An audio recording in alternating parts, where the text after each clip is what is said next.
हाँ जी। तो अपन आगे बढ़ते हैं एंड हम रिटर्न मेजरमेंट पर थे। ये रिटर्न मेजरमेंट का लास्ट सेशन होगा। और पिछले सेशन में मैंने रोलिंग रिटर्न्स के बारे में थोड़ा समझाया था, बट शायद कहीं ना कहीं कुछ गैप रह गया। मैंने कमेंट्स में पढ़ता हूँ कमेंट्स, ठीक है, कई बार रिस्पॉन्ड नहीं कर पाता हूँ, but I almost read all the comments. तो और स्पेशली कुछ शुरुआत के कमेंट्स तो पढ़ता ही हूँ। तो कुछ दो तीन लोगों का ऐसा इशू था कि रोलिंग रिटर्न्स एक बार फिर से समझा देना, ढंग से समझ में नहीं आया। ठीक है, तो आप ये देखो कि यार एक होता है रोलिंग रिटर्न, और मैं सिर्फ 2 मिनट लेके इसको समझाऊंगा, और दूसरा होता है point two point return. 1 minute समझ लेना, आपको क्लियर हो जाएगा। मैं मान लीजिए 1 जनवरी 2000 से स्टार्ट कर रहा हूं इन्वेस्टिंग करना, आप लोग पैदा भी नहीं हुए थे तब से, ठीक है। और मैंने क्या करा है, 31 दिसंबर 2010 को मैं खड़े होकर रिटर्न मेजर कर रहा हूं। मान लीजिए ऐसा हो जाए, ये पूरा हाइपोथेटिकल सिचुएशन है, कि यहां पर 1000 रुपए की मेरी इन्वेस्टेड वैल्यू थी और वो बढ़ के इधर हो गई है से फॉर एग्जाम्पल 2000।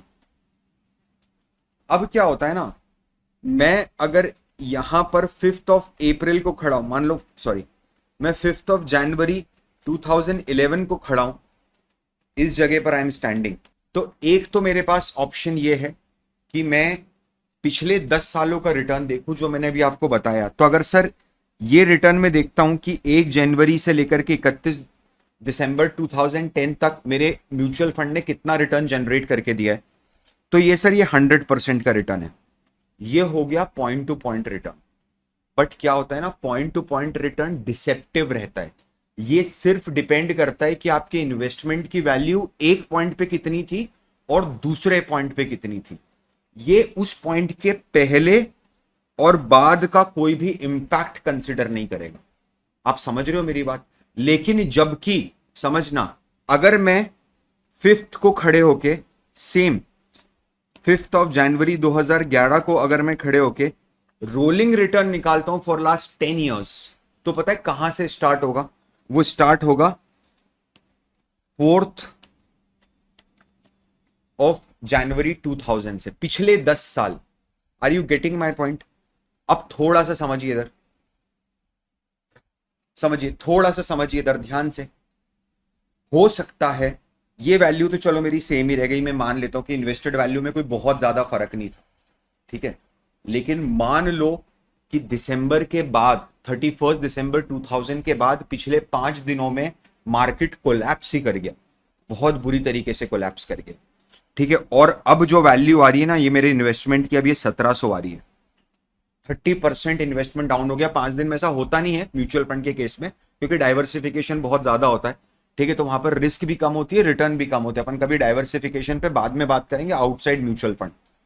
तो अब क्या हो रहा है ना, अब अगर मैं देख रहा हूं तो मुझे 70% का रिटर्न मिल रहा है। आपको क्या चीज समझ में आ रही है? पॉइंट टू पॉइंट रिटर्न हमेशा डिसेप्टिव रह सकते हैं, rolling return is the key. I hope ये समझ में आया होगा कि पॉइंट टू पॉइंट और मतलब ये नॉर्मल सीएजीआर और रोलिंग रिटर्न के बीच में क्या डिफरेंस है, ठीक है। चलिए अब अगर आगे बढ़ते हैं, एक्सपेंस रेशो की बात मैं पहले लूजली कर चुका हूं आपसे 2-3 बार, ठीक है, कि एक्सपेंस रेशो क्या होता है क्या नहीं होता। अपन ने लूज टॉक करी है एक्सपेंस रेशो पे, मोटा माटी बात करी है। थोड़ा सा आज इसको डेप्थ में देखने की कोशिश करते हैं। मैं एक बेसिक एग्जांपल लेता हूं कि आप घर पे बैठे हो, वैलेंटाइन डे का दिन है, समझ रहे हो, और आपकी मैडम ने बोला कि यार एक काम करो, मेरे लिए न्यूटेला चीज केक मंगवा दो। बोले यार बड़ी स्पेसिफिक रिक्वेस्ट करी है, चीज केक वो भी न्यूटेला वाला। तो बोले यस, न्यूटेला का चीज केक मंगवा दो। समझना, आप क्या करोगे, आप एक ऐप से ऑर्डर करोगे, जोमेटो के ऐप से ऑर्डर करोगे। ये जोमेटो वाला बंदा एक बेकरी में जाएगा और उस बेकरी में जाके आपका ऑर्डर कलेक्ट करेगा और आपको डिलीवर कर देगा। अब इसमें जो चीज केक की वैल्यू है वो मान लीजिए से फॉर एग्जाम्पल 200 रुपीज है पर पीस। महंगा आता है भाई, बड़े बड़े लोग, बड़े बड़े शौक, समझ रहे हो आप, महंगा आता है। अपन तो छोटी पेस्ट्री खाने वाले, पाइनएप्पल वाली, 10 रुपए की, 15 रुपए की। हाँ, 200 का चीज केक, समझना। लेकिन क्या जोमेटो आपसे एग्जैक्टली 200 चार्ज करता है क्या? 2 मिनट के लिए डिस्काउंट बाजी भूल जाओ, बिल्कुल भी नहीं। क्या वो कुछ एडिशनल एक्सपेंडिचर आपसे और चार्ज करेगा क्या? जैसे कि फ्यूल का खर्चा हुआ, ठीक है, ये भाई साहब की सैलरी हुई, जोमेटो का टेक रेट हुआ। टेक रेट ये ई कॉमर्स में यूज होता है वर्ड, हमेशा ध्यान रखना आप इसको। जब फ्यूचर में आप कभी ई कॉमर्स कंपनीज वगैरह वैल्यू करते हो ना, तो ये बहुत इंपॉर्टेंट वर्ड है कि कंपनी कितना अपने पास रख रही है।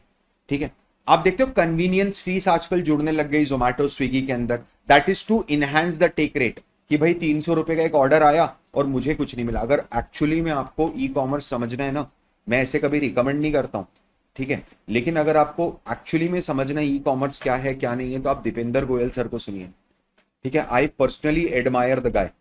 देखो कोई कैसा भी हो अपनी पर्सनल लाइफ में, उससे मुझे कोई फर्क नहीं पड़ता, बट एज अ बिजनेसमैन, और वो आगे भी अगर कुछ खराब करते मेरे को उससे भी कोई फर्क नहीं पड़ता, वैसे तो नहीं करेंगे, कॉन्फिडेंस है, बट एज अ बिजनेसमैन आदमी को इतनी एजिलिटी रखना चाहिए, इतना एक्सपेरिमेंट करते रहना चाहिए। आप टीवीएस जो बियर बाइसेप के साथ उनका पॉडकास्ट हुआ था संडे का, आप समझ लो, आपके लिए एक सेकंड होमवर्क है, अपनी वीडियो के बाद आप वो जरूर देखना, आपको समझ में आएगा कि जोमेटो कैसे ऑपरेट कर रहा है।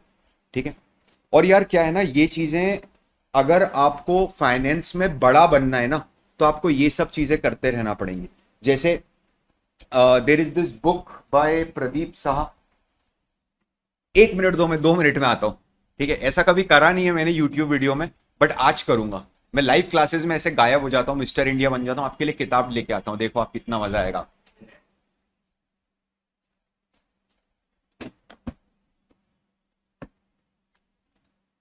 सो there is this book the learning track, how Byju's took Indian edtech for a ride. ठीक है, कोई प्रमोशन नहीं है भाई, हाथ जोड़ के निवेदन है, मेरे को कोई लेना देना नहीं, नीचे कोई लिंक नहीं मिलेगी, आपको ऑर्डर करना है तो करना, पढ़ना है तो पढ़ना, नहीं पढ़ना है तो मत पढ़ना, कोई प्रॉब्लम नहीं। ठीक है, बट इसमें है ना आपको समझ में आएगा कि बायजूस कैसे खड़ा हुआ और वो कैसे गिरा। आपको बिजनेसेस समझना है भाई, फाइनेंस में करियर बनाने का मतलब ये कतई नहीं होता है कि आप फॉर्मूलाज और एक्सेल के ऊपर काम करो, वो तो बहुत तुच्छी और छोटी चीज है।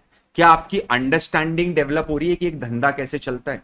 ठीक है, तो यार हमने देखा है कि हर चीज में है ना लोग अपना एक्सपेंस काट लेते हैं, तो क्या म्यूचुअल फंड में भी अपना एक्सपेंस काटा जाता है? बिल्कुल काटा जाता है। मान लीजिए पब्लिक ने मिलकर एक फंड इकट्ठा करा, वो फंड एक एएमसी को दिया, असेट मैनेजमेंट कंपनी को दिया। अब असेट मैनेजमेंट कंपनी के क्या खर्चे नहीं होते हैं? 50 खर्चे, क्या फोकट का लंगर चल रहा है क्या? यहाँ पर कोई भंडारा खोल के रखा है क्या म्यूचुअल फंड कंपनीज ने? आपको ऐसा लगता है कि सब कुछ फ्री है, क्यों सर?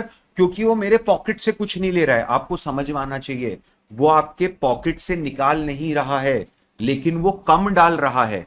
मैं आज आपको मैकेनिज्म समझाने की कोशिश करूंगा कि एक्सपेंस रेशियो भी आपके रिटर्न को हिट करता है और बहुत जबरदस्त तरीके से करता है। और ये फंड मैनेजर क्या करता है? ये पैसा मार्केट में लगा देता है, इससे जो भी रिटर्न जनरेट होता है वो रिटर्न ही आपको दे देते हैं। क्या ये चीज समझ में आ रही है आप सब लोगों को? ए टू जेड क्या ये चीज क्लियर है? ठीक है, तो इस बीच में है ना इनके बहुत सारे खर्चे हैं, जैसे स्टाफ का खर्चा, सैलरी, ट्रस्ट का खर्चा, मार्केटिंग एक्सपेंस, कंप्लायंस का खर्चा, वकीलों की फौज बिठा के रखनी है, अकाउंटिंग का खर्चा, इन्वेस्टर रिलेशनशिप का खर्चा, अपन ने सब डिस्कस किया ही है इनिशियल सेशंस में। ठीक है, everything has been discuss thoroughly. तो यहां पर है ना इनको बीच में कुछ काटना तो पड़ेगा आपको देने के पहले पैसा। ठीक है, मैं वही बोल रहा हूं, म्यूचुअल फंड में लोग एक्सपेंस रेशियो को जनरली बॉदर नहीं करते हैं। कारण क्या है पता है? वो है ना कभी भी आपको बर्डन जैसा फील नहीं होगा, इसीलिए बॉदर नहीं करते। That is the only reason. समझ रहे हो आप? वो आंख में से जो काजल निकालने वाली बात होती है ना, कि आंख में से सुरमा चुरा लिया, पता भी नहीं चले और चोरी कर ली, मतलब इट्स नॉट अ चोरी, यू नीड टू अंडरस्टैंड। ये मेटाफर दे रहा हूं मैं आपको, कि पता भी नहीं चला उसने और आपके पॉकेट से पैसा निकाल लिया, चोरी कैसे हो गई? आपको सर्विसेज दे रहा है, वैल्यू ऐड करके दे रहा है ना, समझना थोड़ा सा। अब क्या होता है सर, क्या मुझे एक्सपेंस रेशियो का एकदम डीप डाइव नॉलेज होना चाहिए फाड़ बिल्कुल, या मुझे वर्किंग नॉलेज होना चाहिए? भाई डीप डाइव नॉलेज लेके करना क्या है? क्या आपको फंड अकाउंटिंग करनी है क्या पूरी जिंदगी बैठ के? मैं नहीं बोल रहा हूं खराब प्रोफेशन है, आप, मैं जो नहीं बोल रहा हूं उसको मत पकड़ना। ठीक है, फॉर्चुनेटली आई एम ब्लेस्ड कि मेरे सारे स्टूडेंट्स बहुत अच्छे हैं। ठीक है, इस तरह की फालतू की कोई चीजें नहीं करता है। कमेंट में। लेकिन क्या आपको डीप डाइव रहना है? बिल्कुल भी नहीं। मेरे को अकाउंटिंग थोड़ा ना करनी, बैठ के एंट्रीज थोड़ा ना पास करनी है। मेरा तो वर्किंग नॉलेज मुझे चाहिए, मुझे मोटे लेवल पे समझ में आ जाना चाहिए कि एक्सपेंस रेशियो के पीछे कैसी वर्किंग होती है, number one, and number two कि मुझे कैसे उसको इंटरप्रेट करना है। ठीक है, चलिए अब अपने को है ना दो तीन चीजें सीखनी है। जब मैं एक्सपेंस रेशियो के वर्किंग नॉलेज की बात कर रहा हूं तो मुझे ये सीखना है कि ये फीस चार्ज करने की मेथड क्या है। ठीक है, कि आप फीस कैसे चार्ज करते हो, समझना। दूसरा, व्हाट इज द फीस, आप कितनी फीस चार्ज कर रहे हो। और तीसरा, मैं मेरे टोटल एक्सपेंस रेशियो को रिड्यूस कैसे कर सकता हूं। इसके लिए कोई स्ट्रैटेजीज नहीं है, एक ही स्ट्रैटेजी आपको ऑलरेडी पता होगा, अपन ने हल्का फुल्का डिस्कशन तो करा ही है इसका। ठीक है, तो अपन इसको लेके थोड़ा सा आगे बढ़ते हैं। जरा ध्यान देना इधर। मान लो कि एक एएमसी है, असेट मैनेजमेंट कंपनी है, जो 1% का टोटल एक्सपेंस रेशियो चार्ज करती है। अब एक्सपेंस रेशियो जब आपको दिखाया जाता है ना, तो वो परसेंटेज टर्म्स में दिखाया जाता है ऑन एन एनुअल बेसिस, ये ध्यान रखना। ठीक है, ये कोई पीरियोडिक, इसकी पीरियोडिसिटी जो होती है वो एनुअल पीरियोडिसिटी होती है।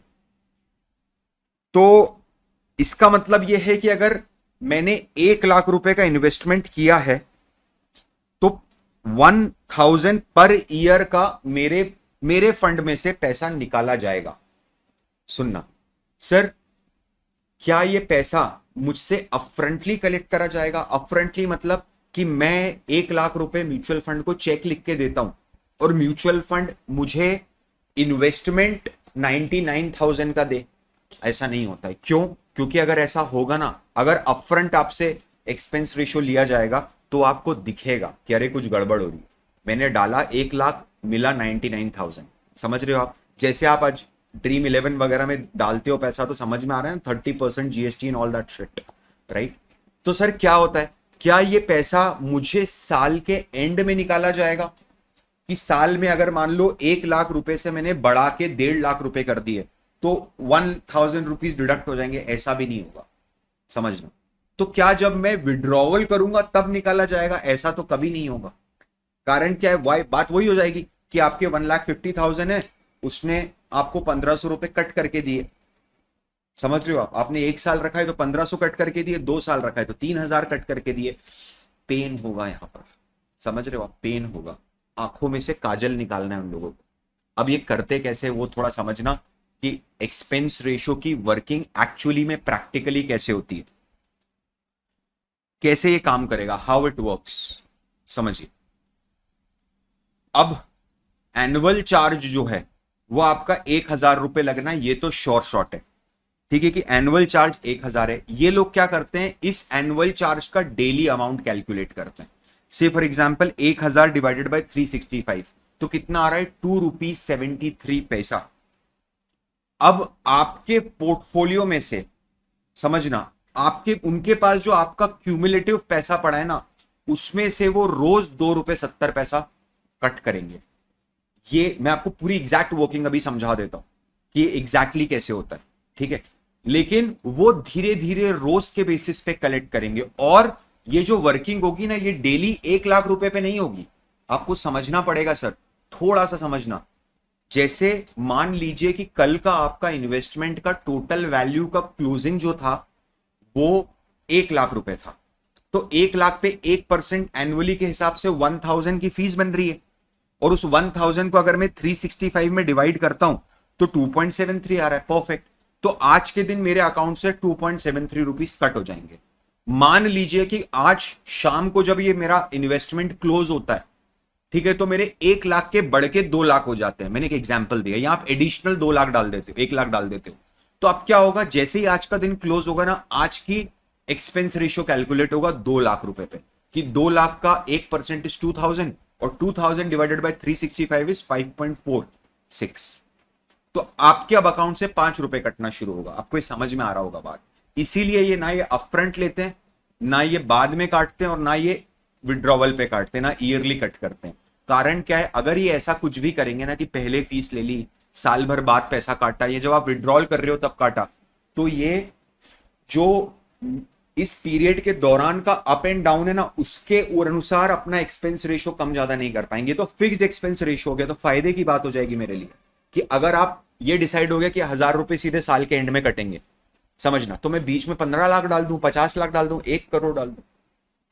सर 1 मिनट जरा आप थोड़ी सी बात बताना। तो अगर किसी का एक्सपेंस रेशो 1 है और मैं अगर 1 लाख की जगह 10 लाख रुपए डालता हूं, तो क्या मेरे रोज के 27 रुपए कटेंगे? बिल्कुल कटेंगे। सर अगर मैं 1 करोड़ रुपए डालता हूं तो रोज के क्या 273 रुपीज कटेंगे?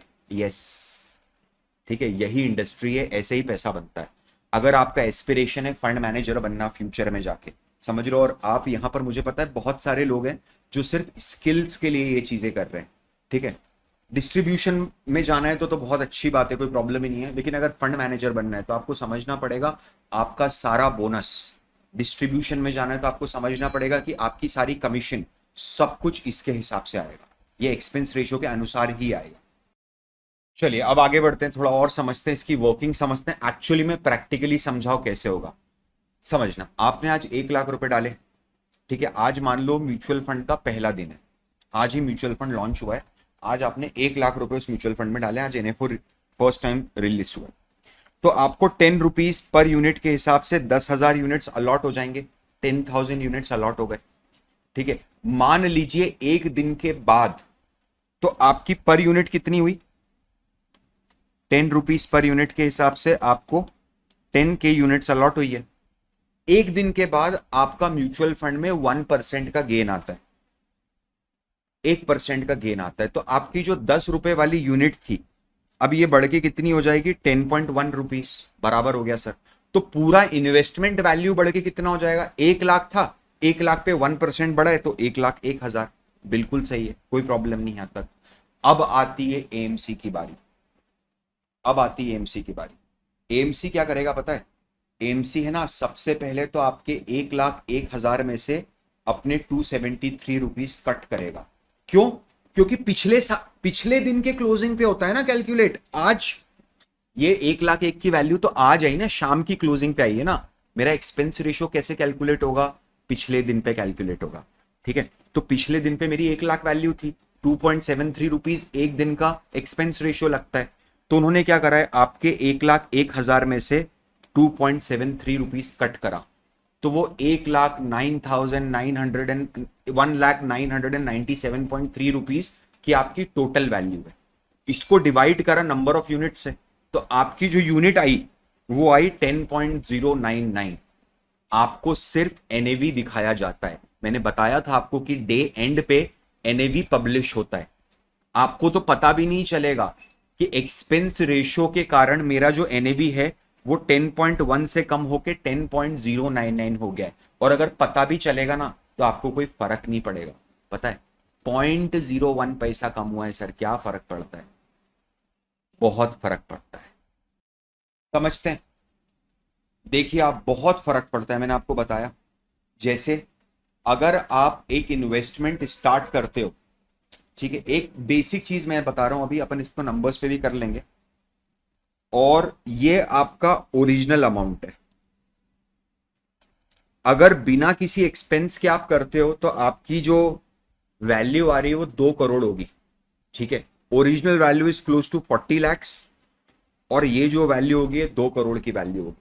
और लेकिन अगर आप एक्सपेंस रेशो के साथ एक्सपेंस को इंक्लूड करते हो ना, तो ये वैल्यू कम होके 1.5 CR हो जाएगी। आप देख रहे हो वो जो 0.01 पैसे का आपको कंसर्न नहीं था ना, वो बाद में जाके 10 साल 15 साल 20 साल के बाद जाके आपको 50 लाख रुपए का गड्ढा देगा। कारण बताऊं क्या है? कोई बता सकता है इसका रीजन क्या है? ये इतना एक्सपोनेंशियली डिफरेंस कैसे हो जाता है? मैं आपको रीजन बताता हूं। होमवर्क तो मैं अलग से देके जाऊंगा, सेकंड होमवर्क है आपका, ठीक है। रीजन ये है कि डेली बेसिस पे कंपाउंडिंग होती है। आपको भी ट्रिक समझ में आ रही है? एक्सपेंस रेशियो की डेली बेसिस पे आपका पोर्टफोलियो का वैल्यू वो कम कर देते हैं। तो जब डेली डी कंपाउंडिंग होगी ना किसी भी चीज की, यहां तो आप डेली कंपाउंडिंग करो या डेली डी कंपाउंडिंग करो, डी कंपाउंडिंग मतलब रिड्यूस करना, उसका impact over a long period of time बहुत ज्यादा ड्रास्टिक होता है, बहुत एक्सपोनेंशियल इंपैक्ट आएगा। समझना सर, क्या over a period of time, इतने सालों में क्या एक्सपेंस रेशियो पे कुछ फर्क भी पड़ा है क्या? सुनना, वैसे ये जो है this is not a Indian mutual fund का चार्ट, ये ग्लोबल म्यूचुअल फंड का चार्ट है, जहां पर आप देख रहे हो कि हर तरह की scheme, whether that is a passive scheme, ठीक है, whether that is a all asset scheme और इक्विटी स्कीम, सब में एक्सपेंस रेशियोज धीरे धीरे कम होते जा रहे हैं। इसका क्या रीजन है? कंपटीशन, सप्लाई बढ़ रहा है। अब बहुत ज्यादा म्यूचुअल फंड हाउसेस हैं, समझ रहे हो, जैसे जीरोधा आया, जीरोधा ने तोड़ ही दिया सबको, नावी आया, नावी ने तोड़ ही दिया सबको कि हम तो 0.01% एक्सपेंस रेशियो चार्ज करेंगे पर ईयर। ठीक है, आप जाना नीचे आज कमेंट में मेरे लिए ये काम करना, ठीक है, आप है ना कोई कंपैरिजन मुझे करके बताना, मैं इसको प्रॉपर होमवर्क देता हूं आपको।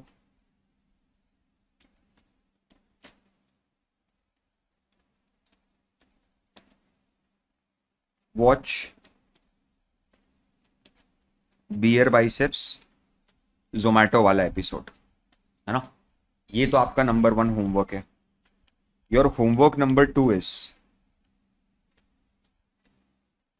Identify an old mutual fund. कोई भी एक पुराना म्यूचुअल फंड लो जिसकी 10 साल की हिस्ट्री मिल जाए, आपको मिल जाएगा, मैं बता दूं, ठीक है, ठीक है। ओपन SIP कैलकुलेटर, अपने को SIP कैलकुलेटर ओपन करना है। SIP is equals to 1000 per month for 10 years, ये आपको लगाना है, ठीक है। अब आपको सर क्या करना है इसमें, है ना, आपको कंपेयर करना है। क्या कंपेयर करना है? नंबर 1 कंपेरिजन आपको ये करना है कि आपको एक डायरेक्ट प्लान का कंपेयर करना है जिसमें एक्सपेंस रेशियो कम होता है, और एक आपको रेगुलर प्लान का कंपेयर करना है। आप ये कंपेयर करके नीचे कमेंट में बताएंगे कि परसेंटेज टर्म्स में कितना डिफरेंस पड़ रहा है, ठीक है। आप चाहो तो 10 साल ले लो, चाहो तो 20 साल, जितना लंबा होराइजन होगा ना, आपको ये डिफरेंस उतना बड़ा होते हुए दिखेगा। क्या मैं एज अ मेंटोर आपसे एक्सपेक्ट कर सकता हूं कि ये दोनों चीजें आप करके रखोगे? देखो यार, ये तो आपके लिए ट्रूली, इसको तो मैं कभी वॉच भी नहीं कर सकता, आप करोगे नहीं करोगे आई डोंट नो, ठीक है। मैंने पहले भी वो बोला था होम लोन वाला, किसी ने नहीं करा, 2 4 5 स्टूडेंट है जिन्होंने करा, it's totally up to you, मतलब मेरे को कोई फर्क भी नहीं पड़ता। मैं तो पहले बोला एक लास्ट स्टूडेंट के लिए मैं बैठा, तो एक भी कर देगा तो आई एम वेरी हैप्पी, ठीक है। अब सर, तो इसका मतलब ये है, आपने बताया कि एक्सपेंस रेशियो से नुकसान हो जाता है, समझना, तो क्या मैं ये समझ लूं क्या कि जो इस म्यूचुअल फंड का एक्सपेंस रेशियो सबसे कम है वो म्यूचुअल फंड सबसे अच्छा है? बिल्कुल भी नहीं, समझिए आप। क्या आप ऐसा करेंगे? क्या सबसे सस्ती चीज हमेशा सबसे अच्छी निकलती है? सस्ता नहीं, सबसे अच्छा, ठीक है, सस्ता भी अच्छा भी, हमें सस्ता भी और अच्छा भी ढूंढना है, समझ रहे हो, हमें सबसे सस्ता नहीं ढूंढना है। आई होप ये समझ में आ रहा होगा। जैसे कि एक एग्जाम्पल है कि आपने 10 लाख रुपए का एक लमसम इन्वेस्टमेंट किया है 40 ईयर्स के लिए, एक फंड ए में किया और फंड बी में किया है। फंड ए ने over a long period of time आपको 10% का रिटर्न जनरेट करके दिया, और फंड बी ने आपको 12% का रिटर्न जनरेट करके दिया। फंड ए का एक्सपेंस रेशियो 1% है, फंड बी का एक्सपेंस रेशियो 1.5% है। Check the value of 10 lakh rupees after 40 years, 4.5 crore of fund A जिसका एक्सपेंस रेशियो कम था, and 5.42 crore of fund B जिसका एक्सपेंस रेशियो ज्यादा था। आप समझ रहे हो मेरी बात? देखो, आप हो सकता है आप ये बोलो कि सर यहां पर डिफरेंस 2% है और यहां पर डिफरेंस 0.5% है। यही तो बताना चाह रहा था मैं आपको कि सिर्फ 1.5% के अल्फा के कारण, ये अल्फा वर्ड आगे समझाऊंगा इसी सेशन में, कि 1.5% रिटर्न्स के कारण 40 साल में 1 करोड़ रुपए का इंपैक्ट पड़ रहा है नेट नेट, ठीक है। तो हमें, जब हम थोड़ा सा बस और बचाए, इसके बाद अपन एक रिस्क कवर करेंगे और इमीडिएटली अपन एनालिसिस पे उतरेंगे। इस वीक, मतलब कमिंग वीक के अंदर आपका एनालिसिस पूरा कंप्लीट हो जाएगा, एंड होपफुली एक डेट फंड पे एक लॉन्ग लेक्चर लेके म्यूचुअल फंड सीरीज खत्म करेंगे, समझना। एंड फिर डेफिनेटली वो जो डिस्ट्रीब्यूटर्स वगैरह को बुलाना है वो मैं कोशिश में लगा हुआ। कुछ एक तो मेरे स्टूडेंट्स ही हैं, 50 करोड़ 100 करोड़ रुपए के AUM पे बैठे हुए हैं, कुछ एक बहुत बड़े लोग हैं जो और ज्यादा बड़े AUM पे बैठे हुए हैं। नाउ अंडरस्टैंड, हम है ना इसको कैसे इंटरप्रेट करेंगे वो मैं रिस्क के बाद ही आपको समझा पाऊंगा। ठीक है, तो अभी आप मेरे को ये मत पूछना, अभी ये समझ लो कि एक्सपेंस रेशियो क्या होता है, कैसे कैलकुलेट होता है। मुझे कैसे एक्सपेंस रेशियो को एनालाइज करना है ये मैं डेफिनेटली कवर करूंगा। नाउ थोड़े से सर कुछ की पॉइंट्स बता दीजिए जो मुझे याद रखना है। तो आपको ये समझना पड़ेगा कि जो भी डिक्लेयर्ड एनएवी होती हैं, जो भी पब्लिश्ड एनएवी होती है ना, उसमें से टोटल एक्सपेंस रेशियो कटा हुआ होता है। ठीक है, और जो आपका इन्वेस्टमेंट है, ठीक है, वो इन्वेस्टमेंट में से डिडक्शन होता है ऑन अ डेली बेसिस।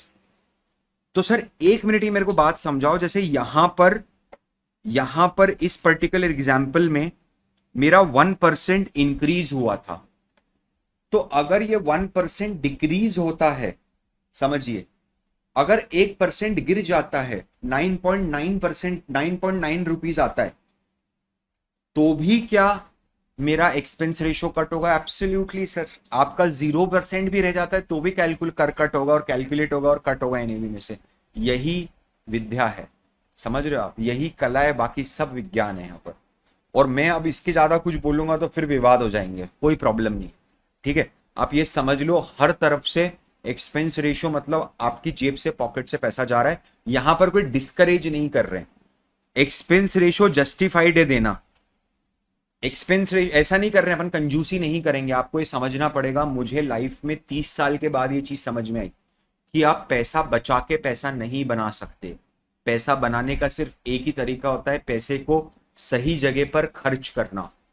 समझ रहे हो आप पैसा कितना भी बचा लो, एफडीज कर लो, कुछ भी कर लो, अगर आपका एटीट्यूड, आपका माइंडसेट सेविंग वाला माइंडसेट है ना, कि मुझे तो यार पैसा सेव करना है, तो मैं 100 करोड़ का पोर्टफोलियो नहीं होगा। आप अपने इनकम के वेन्यूज ढूंढिए। ठीक है, तो यार मैं ज्यादा एक्सपेंस रेशियो देने को तैयार हूं, इन रिटर्न क्या मुझे उतनी वैल्यू मिल रही है कि ज्यादा एक्सपेंस रेशियो जस्टिफाई कर ले? ये सबसे बड़ा चैलेंज है। ठीक है, अब इसमें कुछ की पॉइंट है जो हमें ध्यान रखने, जैसे कि डिक्लेयर्ड एनएवी जो होती है ना, the one which is declared, ये तो अपन ने खैर अभी डिस्कस ही करा है, मैंने वापस रिपीट कर दिया। थोड़े से और की टेक अवेज देखिए। Mutual fund investment is a fee incur. ठीक है, ये एनुअली चार्ज होता है आपके इन्वेस्टमेंट पे, और फीस जो होती है वो डेली बेसिस पे चार्ज होती है। ठीक है, नाउ एक स्पेसिफिक कोई भी एक फंड लोगे ना, तो उसके अंदर एक्सपेंस रेशियो लोअर होगा डायरेक्ट प्लान का देन रेगुलर प्लान के मुकाबले। क्यों? क्योंकि रेगुलर प्लान में म्यूचुअल फंड डिस्ट्रीब्यूटर्स की कमीशन रहती है। Are you getting my point? दूसरा, इसका मतलब अगर मैं इसको उल्टा बोल दूं तो रेगुलर वाले की जो एनएवी होगी वो लोअर होगी और डायरेक्ट वाले की एनएवी हायर होगी। मैं आपको दिखा भी चुका हूं पहले।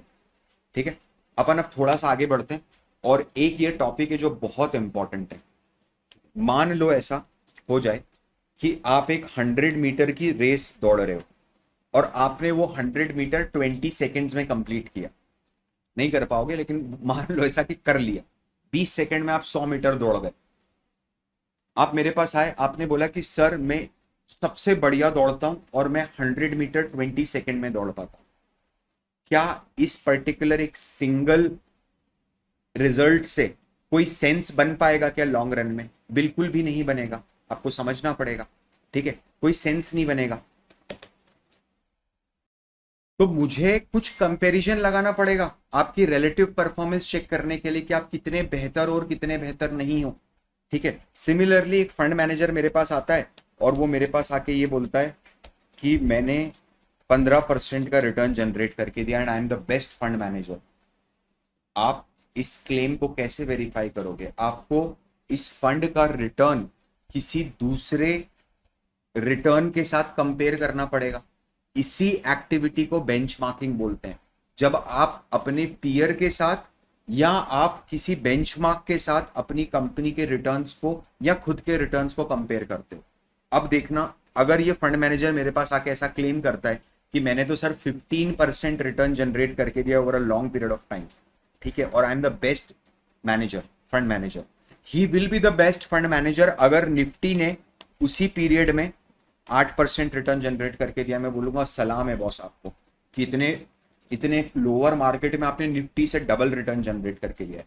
But I will consider him as a poor fund manager अगर उस निफ्टी ने उस पॉइंट ऑफ टाइम पर 20% या इवन 16% भी रिटर्न जनरेट करके दिया, कारण क्या है, मैं लोअर एक्सपेंस में निफ्टी में 16% रिटर्न जनरेट करूंगा ना यार, मैं क्यों आपको ज्यादा एक्सपेंस लेके 15% रिटर्न जनरेट करूंगा? तो दैट इज बेंचमार्किंग, ठीक है, दैट इज बेंचमार्किंग, यही बेंचमार्किंग होती है। सोच के देखिए जरा, अब क्या होता है ना, हम जब भी म्यूचुअल फंड एनालाइज करेंगे तो हमें एक चीज ध्यान रखनी है कि क्या वो म्यूचुअल फंड किस इंडेक्स के अगेंस्ट में बेंचमार्क है, ये बहुत इंपॉर्टेंट है। जैसे कि अगर आप एक लार्ज कैप म्यूचुअल फंड को देख रहे हो, तो वो लार्ज कैप म्यूचुअल फंड, समझना प्लीज अंडरस्टैंड दिस, वो लार्ज कैप म्यूचुअल फंड क्या निफ्टी 50 के अगेंस्ट में बेंचमार्क है? अगर आप एक मिड कैप फंड देख रहे हो, तो क्या वो निफ्टी मिड कैप 150 के अगेंस्ट में बेंचमार्क है? और यहां पर सिर्फ निफ्टी 50 के अगेंस्ट में बेंचमार्किंग से काम नहीं चलेगा। यहां पर एक कॉन्सेप्ट है जो मैं आपको समझाना चाहता हूं, उस कॉन्सेप्ट का नाम है total return on investment, TRI। समझिए, इसको ऐसे सुनना, जैसे सर मैंने रिलायंस का स्टॉक जो है वो 1000 रुपए में परचेस करा है, that is my by value, और आज उसकी वैल्यू बढ़ के 1800 रुपीज हो गई है, तो सर ये 80% रिटर्न मुझे मिल रहा है। ये जो है ना, ये आपको समझना पड़ेगा, ये आपका दिखने वाला रिटर्न है, बट क्या एक्चुअली में आपको ये रिटर्न मिला है या इससे थोड़ा और ज्यादा मिला है? समझो, रिटर्न्स जब आपको मिलेंगे ना, whether it is return on index, और क्योंकि इंडेक्स है क्या, it's a consolidation of few stocks, ठीक है, तो वो तो कंसोलिडेशन है। आप इसमें एक चीज कंसिडर करना भूल गए, आपने जो 80% रिटर्न कंसिडर करा है ना, आपने 80% रिटर्न सिर्फ और सिर्फ कैपिटल अप्रिसिएशन का रिटर्न कंसिडर करा है, ठीक है। आपने इसके अंदर you have failed to consider the dividend, कि मुझे डिविडेंड भी 100 रुपया मिला है। अब देख रहे हो आप, अब आपके पास दो ऑप्शन है, या तो आप 1000 का मेरा 1900 हो गया, या फिर आप इनिशियल इन्वेस्टमेंट में से डिविडेंड माइनस कर दो, कि 1000 डाले थे 100 वापस आ गए, तो 900 का मेरा 1800 हो गया। आप है ना, मुझे प्लीज कमेंट में लिख के बताना कि क्या आपको ये TRI वाला फंडा अच्छे से समझ में आया है, बेंचमार्किंग अच्छे से समझ में आया है। अब है ना, अब समय आ चुका है कि आप अपने हिसाब से एक म्यूचुअल फंड को सिलेक्ट करो जिसको हम एनालाइज करेंगे। मैं आपको ये बोल रहा हूं, ये चीज लास्ट समझ लेना, जब मैं म्यूचुअल फंड में इन्वेस्टमेंट करने का माइंडसेट लेके उतरता हूं, तो मेरा माइंडसेट होता है मैराथन रन करना, ना कि स्प्रिंट रन करना। समझ रहे हो? There was this magazine which is been edited by one of my good friend, ठीक है, एक मैगजीन है अभी, वन फाइनेंस की मैगजीन है, ठीक है, एंड कनन बहल, मतलब आप चाहो तो उसको फॉलो भी कर लेना, ठीक है। Kannan, he is a good guy, मैं एडवाइस कर रहा हूं आपको, he is a very good guy. तो इनकी ये मैगजीन है, ठीक है। I am not sure if this is available for you or not, because ये इट्स नॉट फॉर सेल, अभी ये फर्स्ट एडिशन ही है, तो he just send it to me. Thank you so much Kannan, ये प्रमोशन नहीं है भाई, है ना, दोस्त यारी में बात कर रहा हूँ, और कुछ वैल्यू एडिशन दूंगा आपको। तो इसमें है ना, इन्होंने म्यूचुअल फंड इंडस्ट्री को तोड़ के रख दिया पूरा एनालाइज करने में, और इनके रिसर्च का एक ऑब्जेक्टिव था, एक आउटकम था, वो ये था कि जनरली जो म्यूचुअल फंड पिछले 3 सालों में टॉप 2-3 म्यूचुअल फंड्स रहते हैं, वो अगले कुछ पीरियड में, अगले 7-8-10 सालों में टॉप 10 के भी बाहर हो जाते हैं। मैं क्या बोला आपको, जब मैं म्यूचुअल फंड इन्वेस्टमेंट करने के माइंडसेट से उतरूंगा तो मुझे एक मैराथन रन करनी है। इसलिए अब आप सब लोग अपने अपनी तरफ से एक म्यूचुअल फंड पिक करिए, इंश्योर ये करना कि म्यूचुअल फंड ने कम से कम 10 साल की लाइफ तो देखी हो, ठीक है, कम से कम 10 साल पुराना म्यूचुअल फंड हो। ये आपको आराम से रूपी वेस्ट वाली वेबसाइट पे मिल जाएगा, इंसेप्शन डेट भी मिल जाएगी। इंसेप्शन डेट मतलब किस दिन म्यूचुअल फंड शुरू हुआ है। तो हम कोशिश ये करेंगे कि हमारा जो म्यूचुअल फंड हो वो मिनिमम 2014 के पहले से शुरू हुआ हो। तो इसका मतलब यह है कि जो नए वाले फंड है ना, क्वांट फंड, नावी फंड, जीरोधा फंड, हम ये सब पे एनालिसिस नहीं करेंगे। कारण क्या है, मेरे पास डेटा पॉइंट्स बहुत लिमिटेड होते हैं। आप मुझे प्लीज कमेंट में लिख के बताना कि आप लोगों को ये कैसा लग रहा है। This is Parth Verma signing off, bye bye.